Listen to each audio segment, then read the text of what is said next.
So, good day everyone. So, another day, another aral na naman tayo tungkol kay garden anxiety, no? So, ang pag-uusapan natin ngayon, yung tinatawag na flight, fight, freeze response. Ito yung fear response pagka nagkakaroon tayo ng anxiety, panic attack, kung bakit nagkakaroon ng mga sintomas, gaya ng mga muscle tension, bilis ng tibok ng puso, bilis ng paghinga, panginginig, etc. No? So, ano ba yung flight, fight, freeze response sa anxiety? Laging pagka nababasa niyo yung konteksto na sinesend natin, laging nandyan yan. Pagka natatakot tayo, pumapasok yung states ng utak natin sa tinatawag na flight, fight, freeze response. So, ano ba yon? Ano bang ibig sabihin ng fight, flight, freeze response na yan? So, para mas maintindihan natin, gawin natin kwentong senaryo. So, ganito kasi yan. For example, naglalakad tayo. Habang naglalakad tayo pa uwi, biglang merong aso tayong nakita. Talagang galit na parang aambahan na tayo na kakagatin. So, yung utak natin, biglang magkakaroon ng takot. Ma-alarm siya. So, yung utak natin, dahil natakot siya, merong part ng utak natin na automatic magre-response yung tinatawag na fear response natin. Doon pumapasok yung flight, fight, freeze response. Yung fight, una, pag nakita natin yung aso na atakehin tayo, una, ang magiging response ng utak natin tungkol sa fight, una, labanan natin. Ano ba to? Lalabanan ba natin yung aso? Flight, ano ba to? Lalabanan ba natin or tatakbuhan natin itong aso na to? And freeze response or huwag tayong kumilos. Kaya ang gagawin natin, hindi tayo gagalaw, maninigas tayo or parang hindi tayo steady tayo, parang hindi tayo kagatin.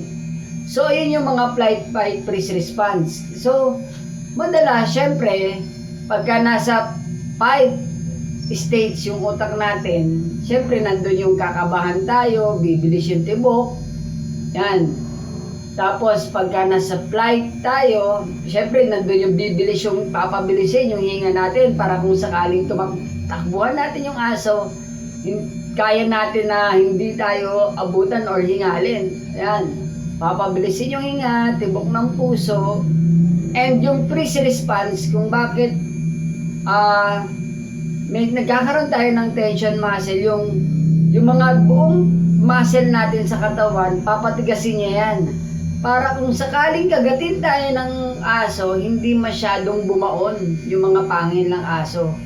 Ganon ginagawa ng utak natin para protektahan tayo, at saka yung fear response ng utak natin para labanan yung mga takot at protektahan tayo.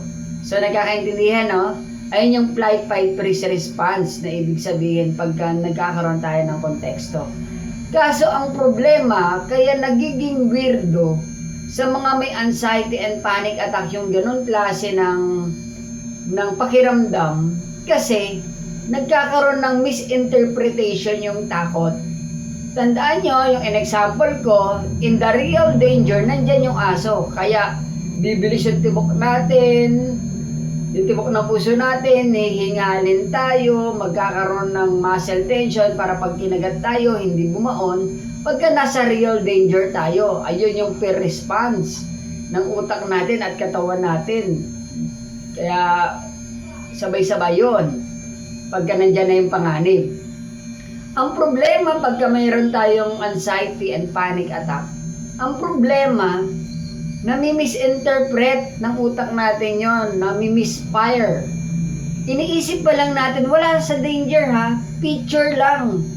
Walang tunay na aso. Iniisip lang natin na baka pag lumabas tayo, himatayin tayo, may picture doon na baka himatayin tayo, baka pag lumabas tayo, mag-panic attack tayo. So, mga picture lang yung lumalabas, walang tunay na danger, pero ang response ng utak natin, it's the same in the real danger. Bibilis yung tibok ng puso natin, mag-hyperventilate tayo, nagkakaroon ng parang pagpaninigas ng muscle, nanginginig, parang, alam mo yon. So, ganon pagka may panic and anxiety. Nami-misinterpret ng utak natin na akala niya nasa real danger. Kaya ang hirap ng may anxiety and panic attack sa totoo lang. Kasi, sabay-sabay din natin nararamdaman yung flight, fight, freeze response. Pero walang tunay na peligro. Minsan iniisip lang natin, mga picture lang and sliding show lang. Mga imagination na nakakatakot na wala namang katotohanan. Pero yung response ng katawan natin, totoo. Naintindihan nyo? So kaya, maraming mga may anxiety and panic attack nawiwirduhan, naguguluhan sa klase ng tema ng response ng katawan nila doon sa fear response. Pagka may anxiety, pagka nag-overthink tayo, pagka natatakot tayo, nakakaramdam tayo ng ganon kasi nga yung utak natin hindi niya kayang i-identify yung thinking it's a real danger or it's a overthink lang or katang isip lang yon. Or may meron lang tayong kinakatakutan.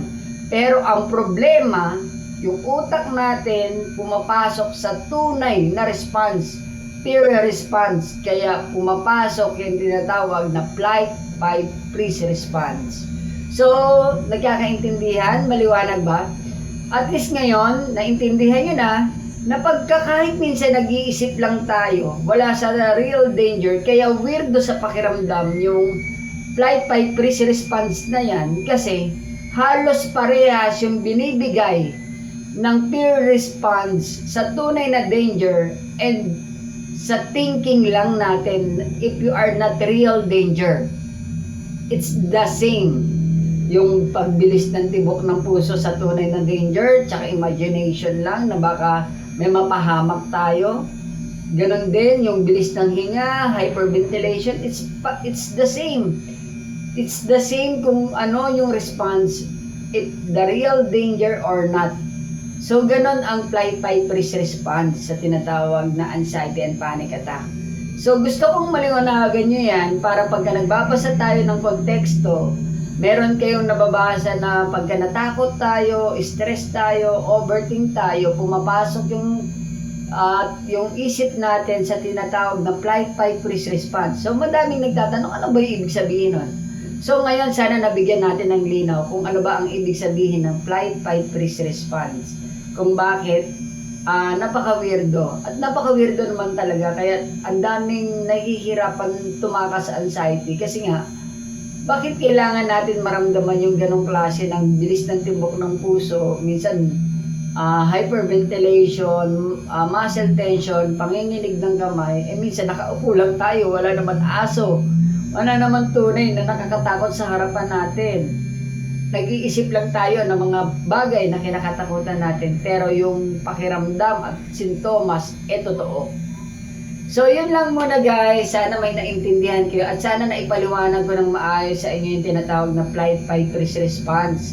Para na sa ganon, pagka nagbabasa rin kayo ng mga konteksto natin sa page, at pagka nag-search din kayo tungkol kay anxiety and panic attack, bakit pumapasok sa tinatawag na fight, flight, freeze response, at least ngayon alam nyo na.